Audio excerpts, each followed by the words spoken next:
Hello guys, welcome to Indian affairs. I hope कि आपका आज का दिन शानदार हो और लाइफ में आपके जो भी गोल्स और टारगेट हैं आप उनको सक्सेसफुली अचीव करें। हम सबको पता है कि आने वाले 20 से 30 सालों के बाद भारत जीडीपी के मामले में दुनिया के सभी देशों के ऊपर रूल करेगा, यानी कि राज करेगा। ये जापान और जर्मनी नहीं बल्कि अमेरिका भी जीडीपी के मामले में भारत का कोई भी मुकाबला नहीं कर पाएगा। लेकिन ये जानना अपने आप में काफी इंटरेस्टिंग हो जाता है कि उस समय भारत की जीडीपी कितनी होगी, क्योंकि अब हम ऐसे दौर में एंटर हो रहे हैं जहां पर देश की सेना या न्यूक्लियर वेपन से पता नहीं चलता है कि देश कितना ताकतवर है। सबसे बड़ा एग्जांपल हमारे सामने पाकिस्तान ही है, बल्कि आज की डेट में देश की जीडीपी से आइडिया होता है कि वो कितना पावरफुल देश है। इसलिए जीडीपी की नंबर गेम आज की डेट में बहुत ही ज्यादा इंपॉर्टेंट हो जाती है। आज सुबह जब मैं आपके लिए टॉप 10 अपडेट्स की वीडियो ढूंढ रहा था तो एक आर्टिकल मेरे सामने आया जिसमें मैंने पढ़ा कि साल 2050 में दुनिया की टॉप 20 इकोनॉमीज वाले देश कौन कौन से होंगे और उनकी जीडीपी का क्या साइज होगा। अब इस तरह की रिसर्च पहले भी कई बार की गई है, लेकिन होता क्या है कि हर साल दुनिया में कई सारे जियोपॉलिटिकल इवेंट्स हो रहे हैं जिसका सभी देशों के जीडीपी के ऊपर काफी असर पड़ता है। फॉर एग्जांपल, साल 2015 में जो रिसर्च की गई थी वो आज के समय एक्यूरेट नहीं होगी, क्योंकि साल 2015 में उस समय रिसर्चर्स को थोड़ा ना पता था कि 2021 में कोविड-19 आएगा, उसके बाद रशिया यूक्रेन युद्ध आ जाएगा और इन सब के बाद इजराइल और हमास ये भी आपस में इतना बड़ा वॉर लड़ेंगे। इसलिए इस साल 2024 की जो लेटेस्ट रिपोर्ट आई है उसने ये सारी चीजें अकाउंट में लेकर ये रिपोर्ट तैयार की है और मेरा मानना है कि ये रिपोर्ट सबसे ज्यादा एक्यूरेट पिक्चर शो करती है, एटलीस्ट जीडीपी के मामले में। अब जो ये रिपोर्ट याहू फाइनेंस ने पब्लिश की है इसमें इन्होंने बताया है कि आज से ठीक 26 सालों के बाद 2050 में ग्लोबल इकोनॉमी का क्या स्वरूप होगा। एंड आपको पता है कि भारत की सरकार भी साल 2047 के लिए स्पेशल तैयारी कर रही है। 2047 में भारत को आजाद हुए 100 साल पूरे हो जाएंगे, इसलिए प्रधानमंत्री मोदी का सपना है कि 2047 तक भारत एक डेवलप्ड देश के तौर के ऊपर स्वरूप ले ले, बढ़ते एक्चुअल फिगर्स की तरह। याहू फाइनेंस की रिपोर्ट के मुताबिक आज से ठीक 26 सालों के बाद साल 2050 में दुनिया की 20वीं सबसे बड़ी अर्थव्यवस्था होगी भारत के पड़ोसी देश म्यांमार की, जहां पर आज की डेट में मिलिट्री रूल लगा हुआ है। एस्टिमेटेड फिगर्स के मुताबिक साल 2050 में म्यांमार की जीडीपी होगी $1.44 ट्रिलियन। उसके बाद साल 2050 में ही 19th पोजीशन के ऊपर होगा यूरोपियन देश पोलैंड, जिसका बॉर्डर यूक्रेन के साथ लगता है। उस समय पोलैंड की जीडीपी होगी $1.66 ट्रिलियन। उसके बाद साल 2050 में 18th पोजीशन के ऊपर होगा पाकिस्तान। हाँ जी, साल 2050 में पाकिस्तान दुनिया की टॉप 20 इकोनॉमीज के अंदर एंटर हो जाएगा और उस समय पाकिस्तान की जीडीपी का साइज होगा $1.82 ट्रिलियन। आपकी जानकारी के लिए बता दूं कि इस समय पाकिस्तान दुनिया की टॉप 40 इकोनॉमीज में भी शामिल नहीं होता है और जीडीपी के मामले में पाकिस्तान आज की डेट में 44th पोजीशन के ऊपर है। इसका मतलब है कि आज से 26 साल के बाद पाकिस्तान 44th से सीधा 18th पोजीशन के ऊपर जंप कर लेगा। साल 2050 में 17th पोजीशन के ऊपर होगा सऊदी अरब एंड उस समय सऊदी अरब की जीडीपी होगी $1.84 ट्रिलियन।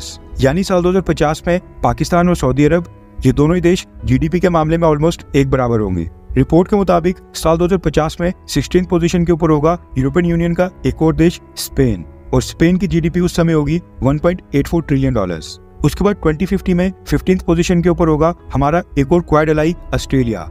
रिपोर्ट के मुताबिक साल 2050 में ऑस्ट्रेलिया की जीडीपी का साइज होगा $1.96 ट्रिलियन एंड मोर प्रोबेबली तब हमारे भारत के स्टूडेंट्स एटलीस्ट ऑस्ट्रेलिया नहीं जाएंगे, क्योंकि भारत तब तक काफी आगे निकल गया होगा और वो दौर ऐसा होगा जब विदेशों से स्टूडेंट्स भारत में पढ़ने के लिए आएंगे। साल 2050 में 14th पोजीशन के ऊपर होगा एक और यूरोपियन देश इटली, जहां पर आज की डेट में Giorgia Meloni madam prime minister पद संभाल रही हैं। उस समय इटली की जीडीपी होगी $2.16 ट्रिलियन। 2050 में 13th पोजीशन के ऊपर होगा एक अफ्रीकन देश इथियोपिया। इथियोपिया का भी फ्यूचर काफी ब्राइट है, इसलिए आपने देखा होगा कि इस साल इथियोपिया को भारत ने ब्रिक्स का मेंबर बनने के लिए भी सपोर्ट किया था और इथियोपिया ब्रिक्स के अंदर एंटर हो गया है। एस्टिमेटेड फिगर्स के मुताबिक साल 2050 में इथियोपिया की जीडीपी होगी $2.18 ट्रिलियन, यानी पाकिस्तान, सऊदी अरब और इटली से भी ज्यादा। उसके बाद साल 2050 में 12th पोजीशन के ऊपर होगा इजराइल का पड़ोसी देश इजिप्ट। इजिप्ट को भी इस साल ब्रिक्स का मेंबर बनाया गया था और आज से 26 सालों के बाद इजिप्ट की जीडीपी होगी $2.36 ट्रिलियन। इन सब के बाद साल 2050 में 11th नंबर के ऊपर होगा वियतनाम। उस समय वियतनाम की जीडीपी होगी $2.41 ट्रिलियन। अब हम एंटर होने जा रहे हैं साल 2050 में दुनिया की टॉप 10 इकोनॉमीज में और ये देश उस समय जियोपॉलिटिक्स में काफी मेजर रोल प्ले करेंगे। 2050 में 10th पोजीशन के ऊपर होगा ब्राजील, जो कि एक और ब्रिक्स मेंबर देश है। उस समय ब्राजील की जीडीपी का साइज होगा $3.51 ट्रिलियन, यानी कि $3.5 ट्रिलियन के आसपास। वहीं पर अगर हम साल 2050 में दुनिया की 9th सबसे बड़ी इकोनॉमी की बात करें तो वो होगी यूनाइटेड किंगडम, यानी कि ब्रिटेन की। रिपोर्ट के मुताबिक आज से ठीक 26 सालों के बाद ब्रिटेन की जीडीपी होगी $3.74 ट्रिलियन की। इन सब के बाद साल 2050 में 8th नंबर के ऊपर होगा टर्की। जी हाँ, बिल्कुल ठीक सुना आपने, टर्की को लेकर भी जो ग्लोबल इकोनॉमिस्ट है वो काफी पॉजिटिव है और उनका मानना है कि साल 2050 में टर्की की जीडीपी 4.9 यानी कि क्लोज टू $5 ट्रिलियन हो जाएगी। आज की डेट में टर्की जीडीपी के मामले में दुनिया में 18th पोजीशन के ऊपर है और सऊदी अरब 19th के ऊपर है, लेकिन दोनों की जीडीपी लगभग बराबर ही है 1.1 ट्रिलियन डॉलर्स की। साल 2050 में टर्की की इकोनॉमी बेशक सऊदी अरब से 2.5 गुना ज्यादा बड़ी हो जाएगी, लेकिन उस समय भी टर्की सबसे बड़ी इकोनॉमी वाला मुस्लिम देश नहीं होगा। टर्की से भी बड़ी इकोनॉमी वाला एक और मुस्लिम देश बनेगा। 2050 में 7th पोजीशन के ऊपर होगा जर्मनी और जर्मनी की भी जीडीपी ऑलमोस्ट टर्की के बराबर होगी। एस्टिमेट्स के मुताबिक आज से 26 सालों के बाद जर्मनी की इकोनॉमी होगी $4.92 ट्रिलियन यानी कि क्लोज टू $5 ट्रिलियन। वहीं पर साल 2050 में 6th पोजीशन के ऊपर होगा जापान, जो कि हमारा ब्रिक्स एलाई है।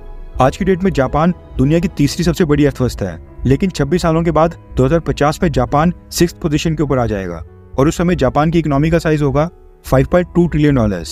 2050 में दुनिया की 5th लार्जेस्ट इकोनॉमी वाला देश होगा रशिया। उस समय रशिया की जीडीपी होगी $5.69 ट्रिलियन यानी कि जापान और जर्मनी से भी ज्यादा। इसका मतलब है कि रशिया टॉप 5 में आ जाएगा और ये बहुत ही बड़ी गुड न्यूज है, क्योंकि दुनिया में एक बैलेंस मेंटेन होगा। आज रशिया इकोनॉमी के मामले में टॉप 10 में भी नहीं है, बल्कि 11th पोजीशन के ऊपर आता है। अगर रशिया उस समय टॉप 5 में रहेगा तो इसका मतलब है कि अमेरिका और रशिया के बीच में एक बैलेंस ऑफ पावर मेंटेन रहेगा। यानी ये कहना गलत नहीं होगा कि आज से 20 से 30 सालों के बाद भी रशिया की अहमियत ग्लोबल लेवल के ऊपर खत्म नहीं होगी। रशिया जिस तरह से आज भी अमेरिका के लिए एक चैलेंज है, एटलीस्ट मिलिट्री लेवल के ऊपर, सेम चीज आज से 20 से 25 सालों के बाद भी देखने को मिलेगी। 2050 में दुनिया की 4th लार्जेस्ट इकोनॉमी वाला देश एक मुस्लिम देश होगा, जिसका नाम है इंडोनेशिया। इंडोनेशिया की 87% पॉपुलेशन मुस्लिम है और रिपोर्ट के मुताबिक साल 2050 में इंडोनेशिया की जीडीपी का साइज होगा $6.6 ट्रिलियन। और आज की बात करें तो आज इंडोनेशिया जीडीपी के मामले में 16th पोजीशन के ऊपर है। बढ़ते अब साल 2050 में दुनिया की टॉप 3 इकोनॉमीज की तरफ, और ये 3 देश उस समय दुनिया के ऊपर अपनी दादागिरी चलाएंगे और सुपर पावर होंगे। उस समय दुनिया की 60% जीडीपी ग्रोथ रेट इन्हीं 3 देशों के कारण होगी। साल 2050 में दुनिया की तीसरी सबसे बड़ी इकोनॉमी होगी अमेरिका की। रिपोर्ट के मुताबिक साल 2050 में अमेरिका की जीडीपी का साइज होगा $26.5 ट्रिलियन। आज अमेरिका जीडीपी के मामले में नंबर 1 के ऊपर है, लेकिन हिस्ट्री एक बार फिर से रिपीट होगी और नंबर 1 और 2 के ऊपर दोबारा से वही देश आ जाएंगे जो आज से 300-400 साल पहले उस पोजीशन के ऊपर थे। रिपोर्ट के मुताबिक साल 2050 में दुनिया में दूसरी सबसे बड़ी इकोनॉमी होगी भारत की। आज से 26 साल के बाद भारत की इकोनॉमी का साइज होगा $38.6 ट्रिलियन यानी कि अमेरिका से भी $12 ट्रिलियन ज्यादा। रिपोर्ट के मुताबिक उस समय भारत की पॉपुलेशन होगी 167 करोड़, जो कि भारत का ग्रोथ इंजन बनेगी। एंड टॉप के ऊपर होगा चाइना। रिपोर्ट के मुताबिक साल 2050 में चाइना की जीडीपी दुनिया में सबसे ज्यादा होगी। उस समय चाइना की इकोनॉमी का साइज होगा $42.96 ट्रिलियन यानी कि क्लोज टू $43 ट्रिलियन। अब देखा जाए तो साल 2050 में भारत और चाइना की जीडीपी के बीच का डिफरेंस $5 ट्रिलियन से भी कम होगा और साल 2050 के बाद एक ऐसा दौर आएगा जब भारत और चाइना आपस में टकराएंगे और नंबर 1 इकोनॉमी की पोजीशन के लिए दोनों देशों के बीच में कंपटीशन देखने को मिलेगा। वो ऐसा दौर होगा जब भारत में रिवर्स माइग्रेशन देखने को मिलेगी। दुनिया के कई देशों के लोग जॉब्स करने के लिए भारत आएंगे एंड होपफुली आज की डेट में जो लोग भारत छोड़कर दूसरे वेस्टर्न देशों में जाकर रह रहे हैं उनके ऊपर थोड़ी रोक लगेगी। अब ऐसा नहीं कि जो एस्टिमेट्स इस रिपोर्ट पर जारी किए गए हैं ये एकदम सच साबित होंगे। हो सकता है कि बीच में कोविड-19 जैसी एक और पेंडेमिक आ जाए, मे बी भारत और चाइना के बीच कोई स्मॉल स्केल का वॉर हो जाए, या फिर साउथ चाइना सी में चाइना वर्सेस अमेरिका के बीच एक स्मॉल स्केल वॉर हो जाता है, या फिर इनमें से किसी भी देश में पॉलिटिकल इंस्टेबिलिटी आ जाए, सिविल वॉर जैसी सिचुएशन बन जाए, कोई देश ट्रेड वॉर का शिकार हो जाए, या फिर कहीं पर कोई बड़ी प्राकृतिक आपदा आ जाए। इनमें से कुछ भी पॉसिबल है, लेकिन अगर सारे फैक्टर्स को कंसीडर करके एक वाइल्ड एस्टिमेट लगाया जाए तो स्टोरी यही रहेगी। जीडीपी का नंबर बेशक थोड़ा ऊपर नीचे हो सकता है, एक देश ऊपर नीचे आ सकता है, लेकिन ज्यादा डिफरेंस नहीं आएगा, एटलीस्ट टॉप 5 में तो नहीं, क्योंकि साल 2050 में जो भी दुनिया की टॉप 5 इकोनॉमीज होंगी उनके जीडीपी के साइज में भी काफी डिफरेंस होगा। अब इस रैंकिंग की खास बात यह है कि ये साल 2024 में बनाई गई है और ये लेटेस्ट रैंकिंग है। आई होप कि आपको आज की वीडियो पसंद आई हो एंड अगर आपने हमारे चैनल इंडियन अफेयर्स को अब तक सब्सक्राइब नहीं किया है तो प्लीज सब्सक्राइब कर दें और वीडियो को लाइक करना तो ना भूलें।